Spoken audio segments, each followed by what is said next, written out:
Good evening and welcome to the Wednesday's edition of the Regional News. I'm RENATA Burnett.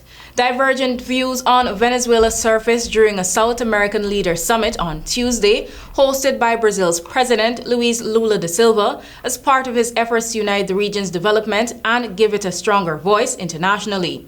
Lula urged South America's 12 countries to overcome ideological differences that have divided the region and join efforts towards economic, cultural, and social integration.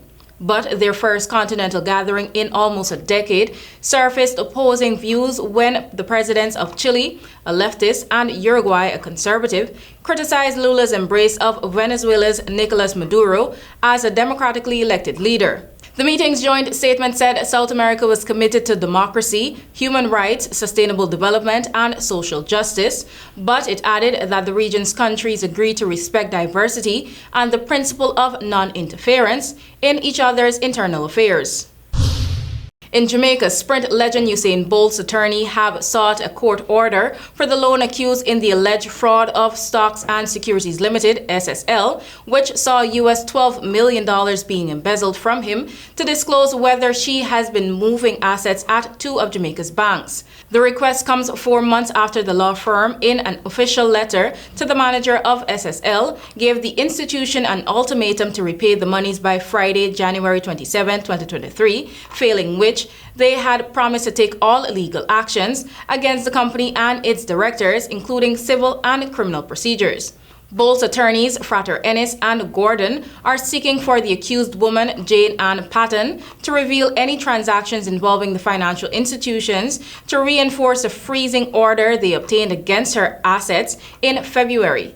At the time, Minister of Finance and the Public Service, Dr. Nigel Clark, had said that based on preliminary updates, some elderly investors have also been defrauded, among them an 87-year-old widow, as well as a childhood friend of the alleged perpetrator. As for Bolt, his account value had plunged from US $12.7 million in October 2022 to US $12,000 in January when he checked, following an alert from Patton, Bolt's legal team has reportedly said. Finally, 3 patients died in a fire that broke out overnight at a hospital in the town just outside Vienna, Austrian authorities said on Tuesday. Police said they suspect a cigarette set off the blaze. The fire broke out in the 4th floor room at the hospital in Modling, and rescuers were unable to save 3 men who were in the room.